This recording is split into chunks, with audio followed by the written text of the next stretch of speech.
In this video, I'm going to talk about summing your bass to mono. So, what does summing to mono mean? We usually think of stereo audio as a left channel and a right channel, but it's also possible to conceptualize this as a mid channel and a side channel. The mid channel is equal to left plus right, and the side channel is equal to left minus right. If you have a compressor with a mid-side mode, for example, this is how it treats stereo audio.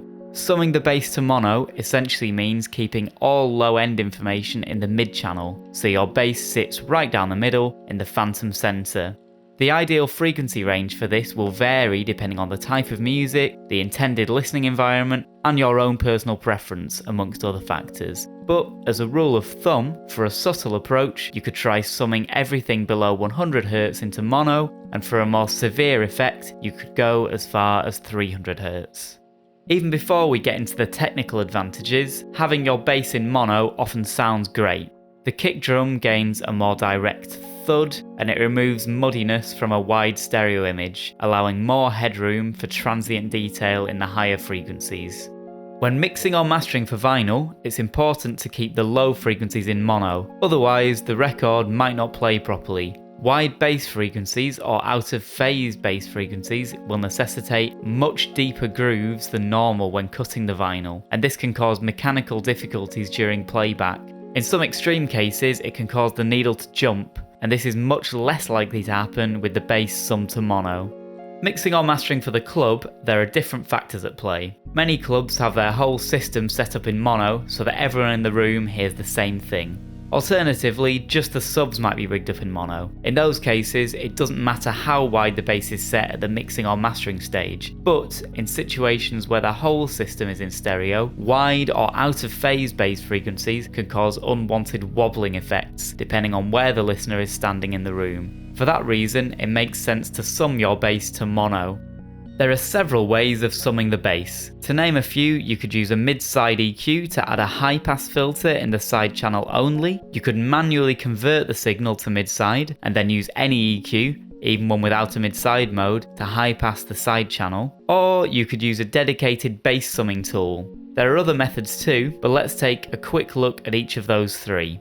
Method 1. Many EQs have a mid-side mode, which allows you to adjust the mid and side channels rather than left and right. SEQS is a NUGEN plugin with this functionality. If I click Assign, I can select which channels are affected by each of my 3 EQ curves. In order to sum my bass to mono, I can select just the side channel for curve 1, and then set up a high-pass filter somewhere between 100 and 300 Hz. Method 2. It's also possible to convert your audio to mid-side independently. Sigmod has a module which acts as a mid-side encoder and decoder. You can use any third-party plugin in mid-side mode by placing it in between the two instances of the Sigmod mid-side module, even if the plugin does not have a mid-side mode natively. With this setup, the left channel of any interim plugin is actually affecting the mid channel, and the right channel of any interim plugin is actually affecting the side channel. This EQ has the left channel bypassed and a high pass filter on the right channel, so all the bass is taken out of the side channel and the mid channel is left alone. This has an advantage over method 1 because you can use literally any EQ, not just one with a built-in mid-side mode. However, the signal chain does become somewhat more complicated. Another problem with both methods 1 and 2 is that the bass isn't technically being summed, and you are actually losing some low-end information, but this is only likely to cause an issue when reining in especially wide bass sounds. Method 3. Tools like NUGEN's mono filter are designed specifically for summing bass to mono. Mono filter has 3 main controls: a high pass filter which affects the whole signal, the low frequency node below which everything is summed to mono, this time without losing any low end information as with methods 1 and 2, and the high frequency node above which everything is in full stereo. Another advantage over methods 1 and 2 is that by setting the 2 frequency nodes further apart, you can have the audio open out into full stereo more gradually rather than just going straight from mono to stereo. You can also fine-tune the width, perhaps setting the bass at 15 or 20% width rather than full mono. And there's a trim control which makes it easy to compensate for a perceived loss of bass when summing to mono. As always, you can visit the NUGEN Audio website to download a free trial of any of the NUGEN plugins I've mentioned. Thank you for watching.